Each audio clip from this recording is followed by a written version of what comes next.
In this video ay tuturuan ko kayo kung paano tayo mag-add ng transition dito sa ating Reels sa Instagram. So, open natin yung Instagram account natin. Yan. Once na na-open natin yung Instagram, so click lang natin yung plus sign. Dito tayo mag-create ng Reels video. So, click natin yung Reels. Dito ay click natin yung camera natin. Gagawa tayo ng video sa Reels na may transitions. Dito ay mag-record tayo ng video. So, click natin yung record, tapos stop. Tapos sa record naman ulit. Ilipat natin sa angulo.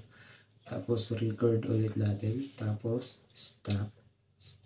Tapos magre-record naman tayo. Record. Ilipat natin sa ibang angulo. Record, tapos stop. Yan. Tapos click lang natin yung next.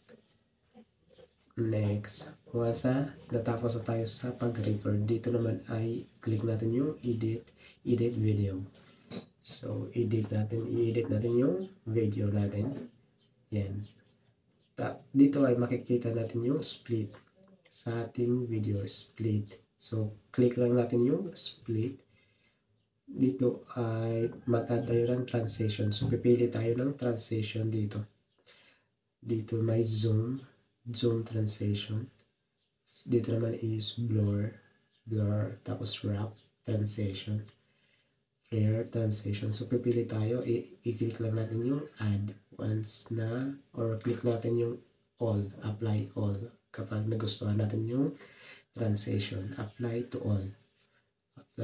Tapos i-play natin. So, ito na yung magiging transition natin sa ating video sa Reels. Yan.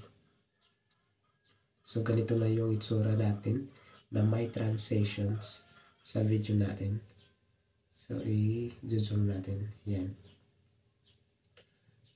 Once na okay na yung transition natin, click lang natin yung next para ma-upload na yung ating video dito sa ating Reels.